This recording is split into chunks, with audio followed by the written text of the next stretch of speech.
special guest is arguably the busiest guy in the company. Multiple hats, multiple jobs, multiple duties. Sonjay Dutt, welcome. Hey, Ross, how are you? How's everybody doing? We're doing well here. How are you doing? I'm doing good. Swamped a little bit, but comes with the territory, right? Swamped, that's the understatement for you. But I'm guessing you're sitting at home, you got your foot up because of your recovery, you got an Oakland A's hat on, sideways, of course. You got Tupac in the background. Have I pretty much laid it out for you? Well, no, because I'm actually doing very well with my recovery, so I'm walking. I'm okay. I can't get any work done with Tupac in the background, Ross. We all know that. Come on now. What about the Oakland A's hat? Actually, no hat. I just freshly shaved the head. I was going for the Ross look. All righty. Well, there you go. All righty. Well, lots going on, Sonjay. You want to just give us a quick, what's the latest in your world? There's a lot. Obviously, tomorrow night, is Impact coming live on Pop TV. Seidel versus Aries in the main event, and a double main event, and also Brian Cage and Bobby Lashley. And then I wanted to break a little bit of news here, Ross. Is that all right? Go for it. Everybody loves hot news. All right. Oh, yes, absolutely. So, big WrestleCon weekend coming up next week. Obviously, our big show, Lucha Underground versus Impact Wrestling, is on April 6th at 9 p.m. at the Sugar Mill Convention Center. A few hours before that, on April 6th, at the Royal St. Charles Hotel, we're going to be doing a press conference at 4:30. This will be for Redemption. Our main event of Austin Aries defending the world title against Alberto El Patron. Those players will be in the house for our press conference. And this is open to not only the media, but to fans as well. So it's the Royal St. Charles Hotel, 4:30 p.m. on April 6th in New Orleans. It's part of a jam-packed weekend at WrestleCon that we've got. Not only do we have our show at 9 p.m. on April 6th, but we're going to be broadcasting live on Twitch, which it looks like for 3 consecutive days. So there's a lot of cool stuff. We put up a schedule on ImpactWrestling.com. A lot of details are on .com. So head over there, check that out. And I'm looking forward to seeing everybody at the press conference at 4:30 on April 6th in New Orleans. All righty. Well, there you have it. Sonjay, obviously a lot going on. That whole weekend, I'm guaranteeing you're not sleeping at all. You'll be with Josh doing Twitch and all the other fun stuff. You got dinner with the Cult of Lee, and just a lot going on in New Orleans. Absolutely. It's going to be pretty jam-packed. I like to get my sleep in, so I'm going to be a little perturbed if I don't get some sleep. All righty. Well, we will open it up for media questions at this point. Media, as always, I ask you to identify yourself, your media outlet, and please limit it to one question alone for Sonjay. Q&A session has started. To ask your question, please press *6.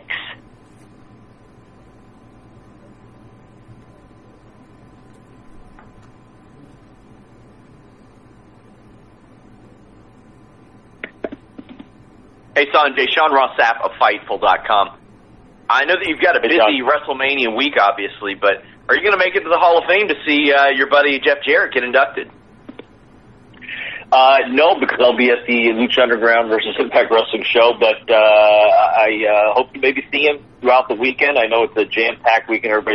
Everybody that goes down to WrestleCon has got about a million things going on, but it would be good to see Jeff again. It's been a while, and congratulations to him, absolutely.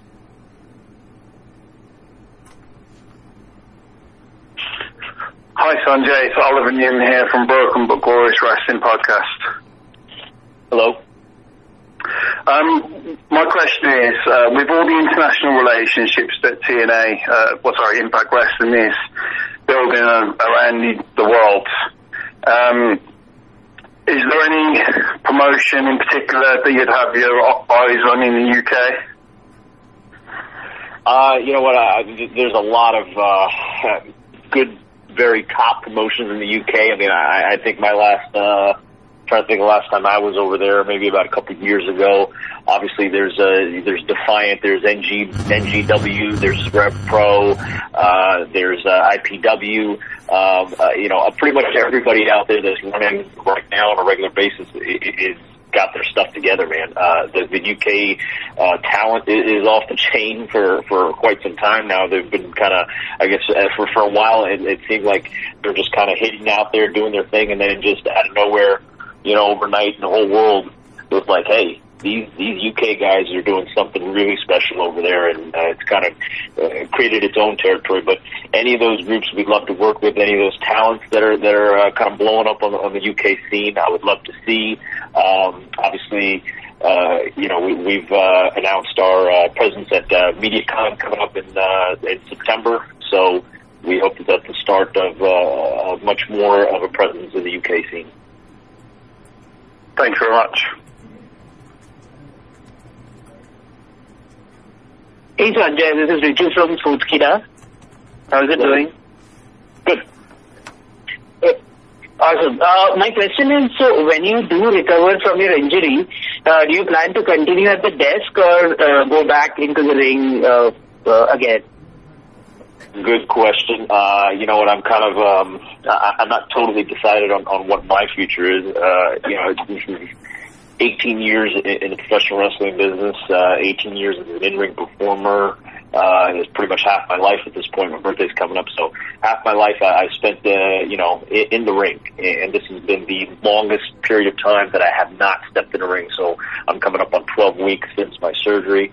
So it seems like an eternity, but I've got a lot of stuff that's on my plate, and adding into that is stepping in the booth with Josh every week. So I do miss wrestling. Don't get me wrong, I do miss wrestling, but there's a lot on my plate right now, and when the time comes to where I can get back in the ring when I'm fully recovered, I'm kind of looking at it as a bridge I'll cross then.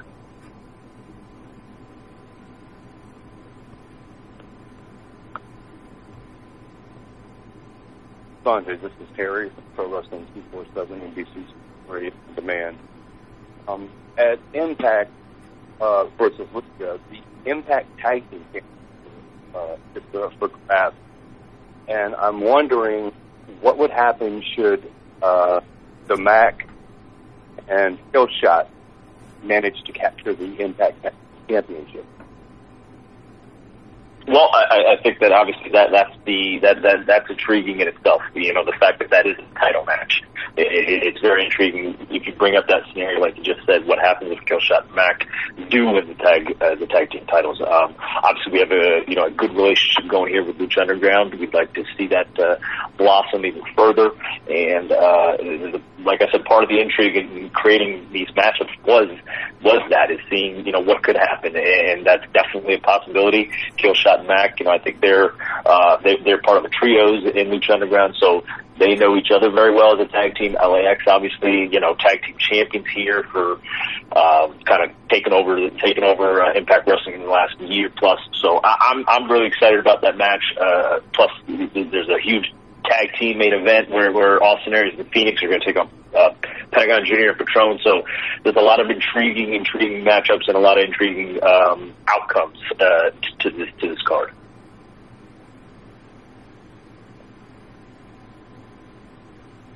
Hi, Sonjay. This is Stephanie for Future Magazine in UK. How are you?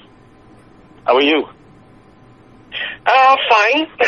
I told my Achilles tendon a few years ago, so I know what you're living now, and it's ugly. Yeah.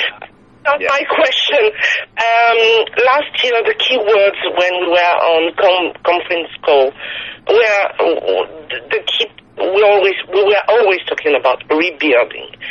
And now it seems like it's over because the ratings are good, because all the indicators seems to be good. I wanted to know what for you made this thing change, make the people come back, make the ratings be good. What are the elements that made it possible now?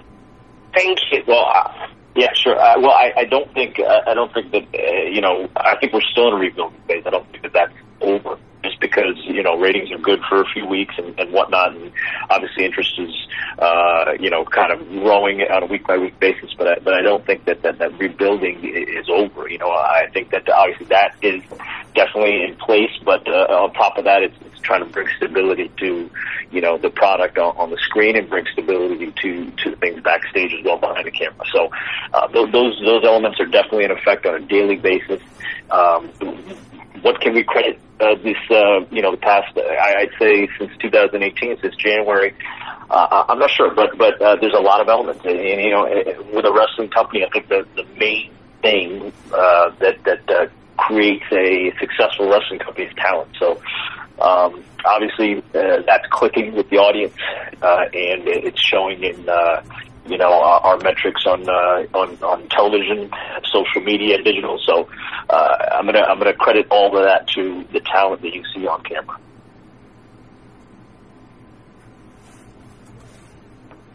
Hi, Sonjay. David Dunn with the New Zealand Pro Wrestling Informer here.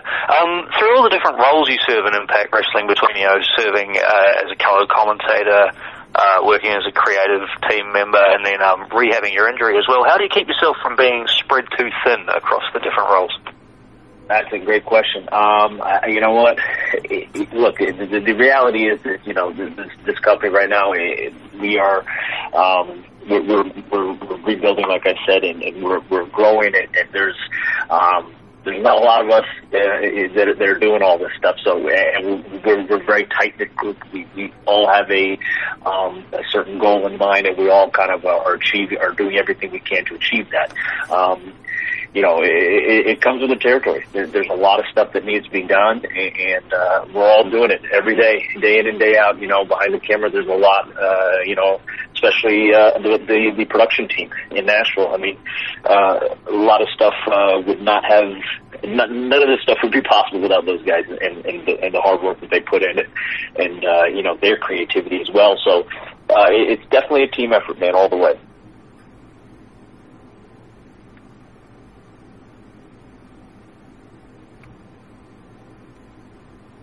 Hey, Sonjay, John Corrigan from the Wrestling Estate.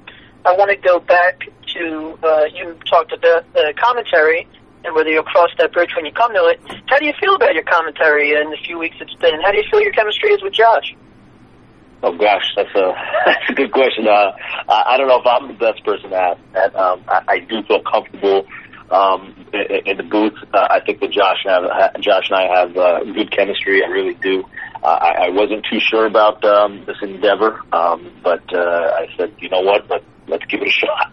And you know, I think it's kind of worked out. I think it's been going okay. I think my first couple of weeks, I was still kind of getting in a groove of things and figuring out, you know, a lot of the intricacies that go along with it and making it a successful show. But Josh, I told him before we started that first episode, I said, Josh, you lead and I'll follow, and as long as we got that on the table, we'll be all right. So yeah, I think we're okay. I think we're doing okay.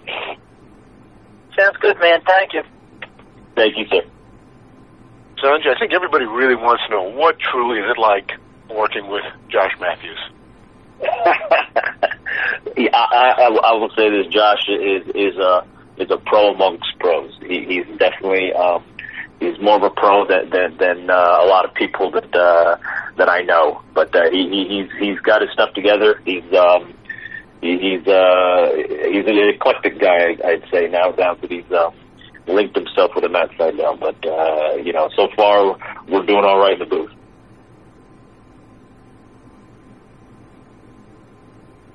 Jim Varsalo, MiamiHerald.com.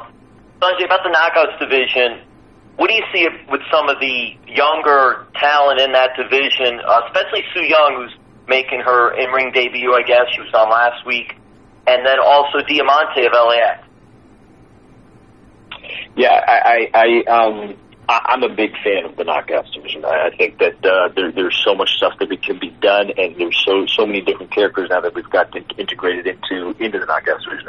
You bring up your Su Yung, but I'll also bring up a Kira Hogan that debuted recently, and she's very young, 22, 23 years old, been in the business for only a few years. So the growth there is immense, and Su Yung as a character. She's very striking. I've been on independent shows with her for many years, and I've kind of been in tune with what she's doing and seeing her character grow as it's kind of evolved also over the years. But Diamante just came off an ACL surgery, so she's cleared finally. She's ready to go, but she had a rough past 6 to 8 months. With tearing ACL, going through surgery and rehab, and getting back to a point where you can step in that ring and not fear any further damage to your knee. And a lot of it is psychological when you come back from surgery, and I'm kind of experiencing that myself now. Thank you. Thank you. Sonjay, we have an email question from Scott via Facebook. He wants to know, where do you stand on the Eddie Edwards, Sami Callihan situation? Well, that's been quite a polarizing topic, I guess, over the past month or so. I think the world of a guy like Eddie Edwards, and I think not just as an in-ring performer, but as a person, put the cameras aside, just as a person, I think the world of him. I think that Sami Callihan is a extremely, extremely gifted performer. I think that there's so much upside to a guy like Sami Callihan. I think that what happened was absolutely unfortunate. At the end of the day, accidents happen, and you can't prevent them. Let me rephrase that. You can prevent them, but still stuff is going to happen, especially when you're working with in this case, a chair and a bat. I don't think, I know that Sami, this is not something that he intended to do. I think that the backlash that he received afterwards is kind of what kind of set him off. I think it kind of messed with his head, and that's how we've seen. We've seen him on Twitter, and we've seen him on doing various interviews, and I think that was just kind of his way of lashing out at everyone. I think that it's hard to be criticized openly in a public eye like he had been right after it happened, and that was his way of kind of lashing out at everybody.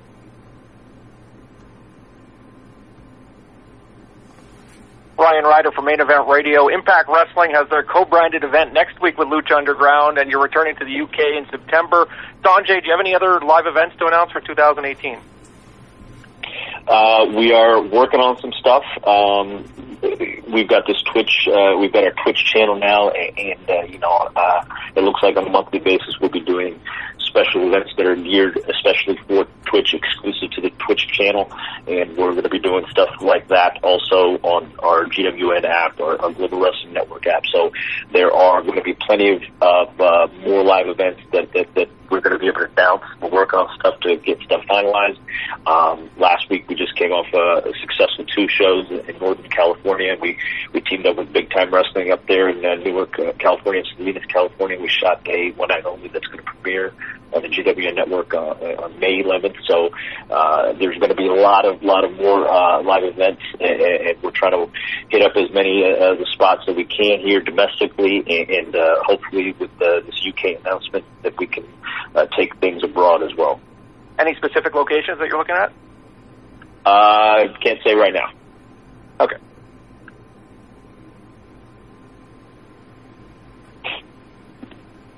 Hey, Sonjay, Sean Ross Sapp of Fightful.com again. You're going to have so many of those shows in New Orleans. You're going to be scouting talent while you're there, taking a look at people. I know that you've been able to wrestle people like Joey Janela and Kurt Stallion and a couple other emerging independent names during your last few months, at least in the ring. But you're going to keep your eye out in New Orleans as well?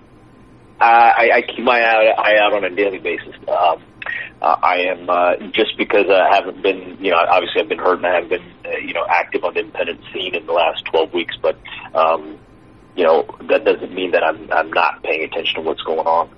My ear is always to the ground. I'm kind of I'm in the thick of things. Aside from this injury, it was a regular thing. Every week out there on the independent scene, and I was doing more to scout and see what is out there than paying attention to what I was doing. So I've still got my ear to the streets, as they would say, and I'm looking forward to trying to catch some of the other shows. Joe Spring Break is at midnight, following hours. Rev Pro's right before us. There's Crash. So especially the Crash show, I'm very, very interested to see some of the young high flyers that are coming out of Mexico that domestically we may not know about, but this may be their chance to kind of shine and get some worldwide notoriety. Thank you. Thank you. Hi, Sonjay. This is Nick Hausman from WrestleZone.com. Hi, Nick. Good to talk to you again, Sonjay. We've had a couple of guys here on the media calls, of course, the last few weeks, and many of them have brought up how they've had a chance to work with you behind the scenes in a variety of capacities. I just want to know, from your experience working with everybody, is there anyone that you've been surprised with, that you gelled so much with creatively, or maybe somebody that surprised you with the amount of creative ideas they came to you with? You know what? Honestly, somebody that does stand out is Sami Callihan, and he had some ideas to integrate into the OVE characters when he first came aboard in November, and I knew Sami. I've been working with him on the independents, but I didn't know that side of him. So obviously I'm very open, and I love hearing ideas. I think the whole roster would know that I love hearing everybody's ideas and everybody's input, and I'm open to anything, and we all are, on the team. But Sami, threw some ideas out there, and they clicked, and it kind of jived with what we were looking for with this evolving the OVE character and the brand once he came in November. So I'd say Sami kind of stands out on that end, and also a guy like Matt Seidel as well. He's this character that you see now, and may not be that much of a character, maybe more of an extension of who he really is. But those two stand out for sure. Thank you. Thank you. Sonjay, this is Harry from Wrestling 247 NBC Sports Radio. Command again. During the LA shows, the California shows, you worked with AJ Kirsch, who is somebody that was on our show, and I was wondering, is there any possibility that AJ would become more involved with Impact in an on-air or off-screen role? You know what? Right now, I don't know. It just kind of comes down to the needs that we have. I was impressed with AJ. I was impressed with not only the fact that he was a ring announcer, but some of the other stuff that he had done as far as in-ring work, and just his basically his personality. Which if you don't know somebody as a performer and you meet them for the first time, it's that personality that clicks. And once a personality clicks, then you see the work and you say, okay, well, it's not that. But it all comes down to needs, and right now we're okay. But I was definitely impressed with AJ ring announcing these shows this past weekend in California.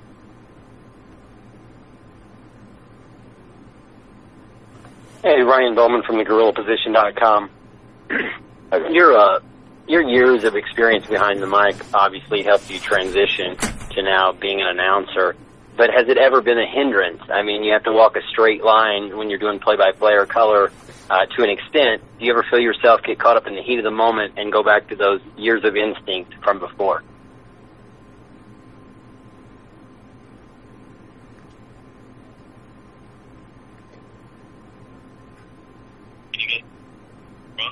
Sonjay, we can't hear you.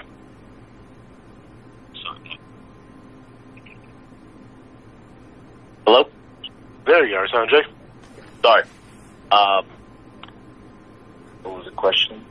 Oh, yeah. So basically, what I wanted to say was, nothing that I've done, in my career would get me ready for getting in the booth and doing what I'm doing now. There's no preparation for that. There's nothing that got me ready. I mean, this is if you've never done it, I challenge you to do it and try to be good at it, because it is a very, very difficult job. I give props to anybody that, whether it be on our show, Raw, SmackDown, whatever, whoever gets in that booth and calls a show, it is a very, very tough job. It's a very tough job, and I knew it was tough, but I didn't know how tough it was until I got in the booth and sat there next to Josh.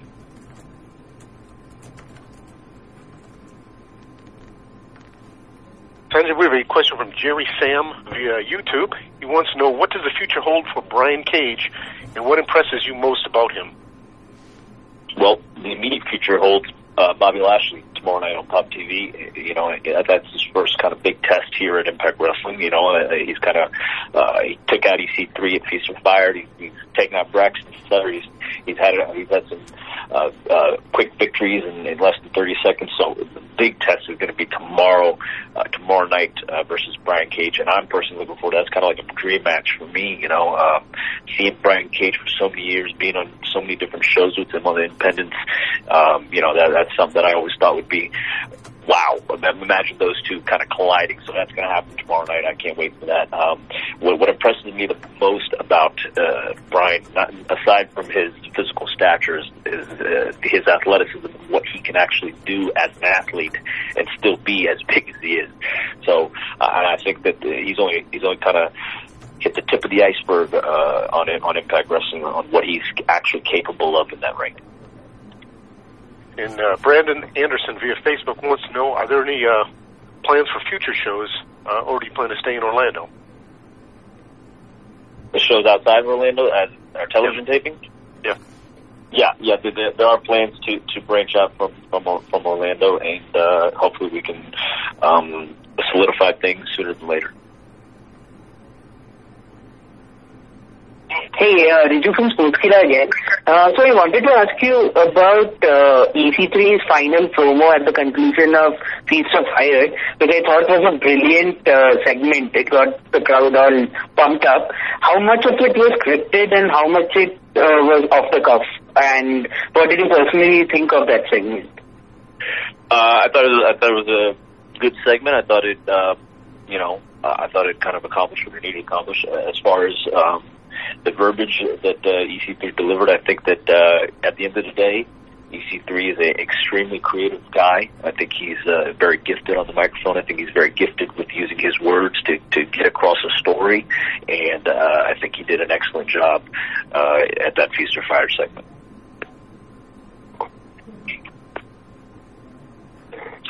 Sonjay, Stu Myrick from Sports Guys Talking Wrestling and 104.9 FM The Horn in Austin. Hey, good to talk to you. Let me ask you this. You talked earlier about working with UK promotions. Do you have a wish list for some of the bigger U.S. independent promotions that you would like to see Impact join up with? Well, I think right now, we've got some good relationships already. There's a group out of Seattle, Defy Wrestling, which I'm very impressed with their roster and what they've kind of pulled off and what they're continuing to do. I think they just announced a champion versus champion match with Shane Strickland versus Austin Aries. WrestlePro out of New Jersey. We've had some successful stuff going on with them. We had a great Twitch event called Brace for Impact in February, and that there's AML in North Carolina that we've just got on the GWN network and stuff. So we've got some very good, successful relationships that we've got now, and that doesn't mean that the door is closed to anything else. Definitely open to looking at what else is out there, which there's a ton out there. The independents are I've been on the independent scene for 18 years, up and down, and it's never been as hot and as active as it is now.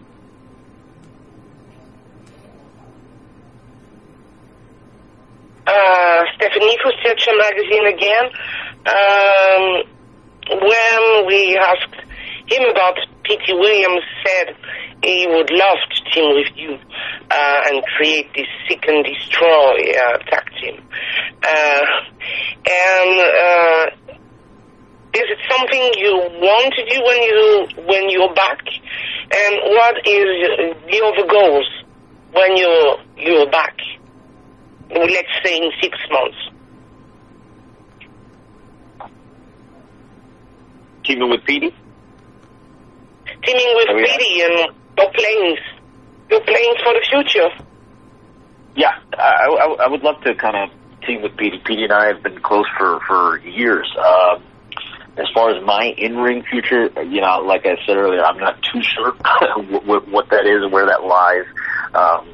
Right now, if this was 10 years ago, I'd be in the ring wrestling right now.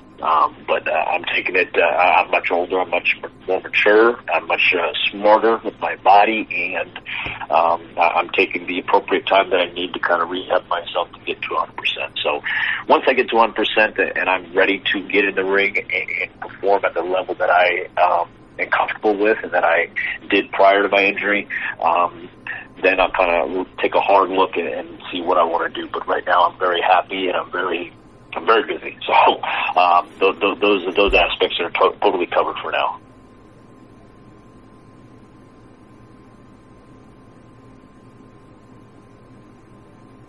Good morning, Sonjay. Andre Corbio from WrestlingWithWrestling.com. How you doing? How are you, sir? I'm doing really good. Just spoke with 1/3 of the Desi Hit Squad this weekend. Also interviewed Rohit Raju. We had spoke regarding the faction coming in as a face faction. Now, we know that your hands are all over this.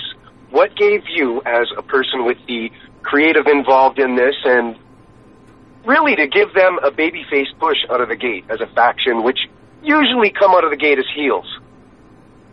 Well, I'm not sure where that comes from because they really haven't all come together as a group on television right now. Rohit Raju has been on our show, and matter of fact, he'll be at an X Division 4-way matchup tomorrow night on Pop. So I'm not really sure where that's coming from, but there's definitely some plans to get them all on the same page and get them debuted together. But right now, Rohit is doing great, whether it be as a babyface or as a heel. He's had some great showings. He had a great showing against Matt Sydal a few weeks ago in an X Division title match. He was Feast or Fired, and I guess at the end of the day, he's representing India very well. Rohit Raju is a superstar in the making. Yes, sir. Thanks for your time. Thank you.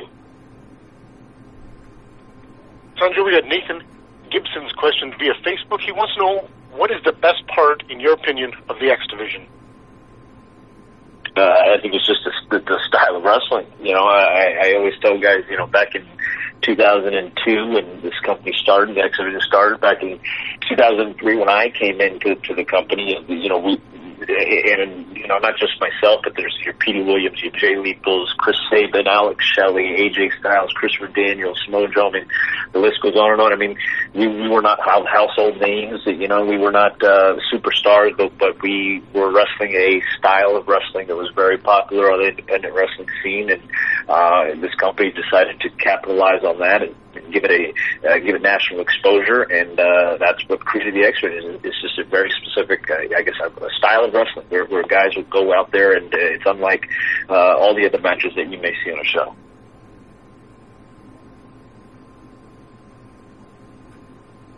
Hi Sonjay, it's Oliver Newman here again from Broken Book Glorious Wrestling Podcast. Hello. And I just wanted to know, who in your opinion are the 5 best X Division stars of all time? Gosh, that's a tough one. 5, I'll throw out 3, and I'll say AJ Styles, Samoa Joe, and Christopher Daniels, 100% at the top of the list. Great answer. Whoops, sorry about that. I cut you off there, Oliver. If you cue back in, I'll get you right back into continuing your question.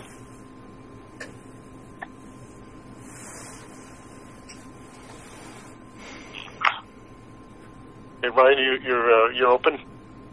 No. Hi, Ryan Bowman from thegorillaposition.com. Hey, Sonjay, there's been so much cross-promotion going on right now in wrestling. In your opinion, when it comes to working with other companies, what kind of balance do you need to strike, and how much can you cross-promote without losing your own identity as a company? Yeah, you know what? I think at the end of the day, there's a big world of pro wrestling out there, and then there's what the WWE is doing.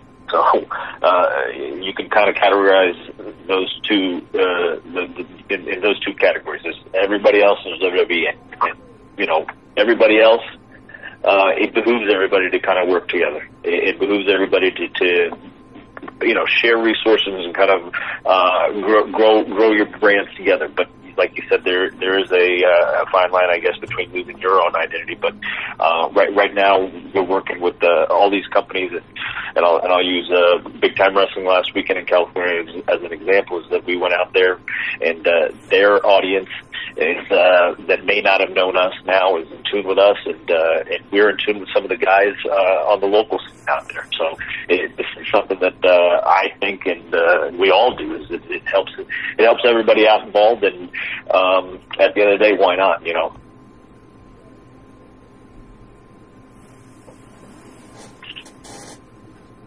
Hi Sonjay, it's Oliver Newman from Broken But Glorious Wrestling Podcast again.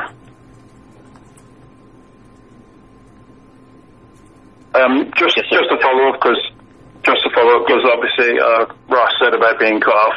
I'm happy with the answer and the three wrestlers that you gave. Just wondering, what was your opinion of the Unbreakable match, the first on the X Division title main event of the pay-per-view? You know what? That was one that I remember. I was in Japan, and I wasn't at that pay-per-view. I was in Japan, and I remember reading the reports, and that, you know, these three guys just tore the house down. And I remember I got back to the States, and I was like, all right, this is the first thing I want to do is check this match out. And I you know, I mean, what can be said that hasn't been said already about that match? You know, those three guys. You know, I always had a great, and I still do have a great relationship with all those three guys, and you know, they're kind of excelling, doing their own thing right now as well. Thank you very much. Sorry for cutting you off there, Oliver.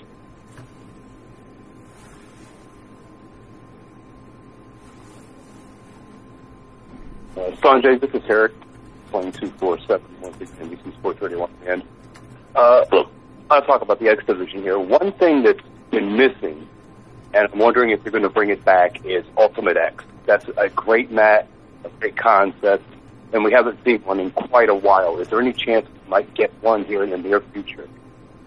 You know what? To me, it's you know, that it's a special match. It's a special attraction, and you know, before we came in, I think that people kind of the people here were leaning on it a little too much. And when you lean on something a little too much, it loses its attractiveness and it loses its aura. Which there is a huge attractiveness, and there's a big aura to that match. I've been in that match many times, and I know what. I know what it's capable of. You know, it can really be something that is an attraction. So it's just a matter of, you know, instead of saying, "Hey, let's do an Ultimate X match," let's find out when the right time is to do it and why to do it. So instead of just doing it, it's more about you know, timing and why. So it's not like you're never going to see it again. You will definitely see it again. Thank you. Hey, Sonjay, John Corrigan again from the Wrestling Estate. Can you tell us a little bit about the new podcast you're doing with Josh? Yeah, absolutely. You know, we tested it out this Monday as a kind of a pilot, and we've gotten some good response on it. So I think we may make it a weekly thing, and it comes out every Monday. What the aim is, I don't think anything's set in stone right now. Is we just kind of were testing the waters and seeing if there's interest and how people will react to it. So, you know, if we do move forward, it'd be a weekly thing where Josh and I kind of talk about the happenings of going on of that week in Impact Wrestling, and mix in some other wrestling talk and mix in some other talk in our daily lives. And I think that's kind of interesting as well, is us talking about something not wrestling. So you know, there's definitely some big possibilities there. It's just we're kind of just working out the details and figuring out where we want to go with it. But so far, the interest has been good, and good. We've gotten some good feedback on it since Monday.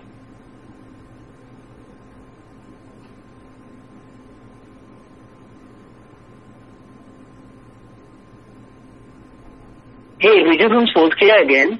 So I spoke to Rosemary recently, and she spoke about Jimmy Jacobs helping her out with her lines and in a creative aspect. How instrumental has he been behind the scenes? Jimmy came aboard in November. You know, when he left WWE, I remember this was, I guess,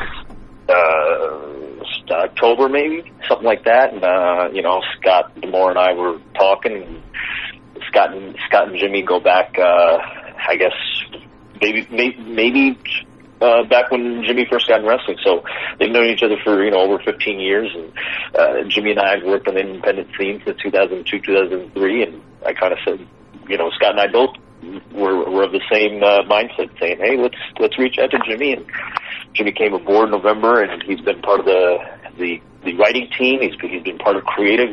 He's helping produce matches. He's helping produce promos, and you know, his strengths are definitely being felt, you know, at the tapings.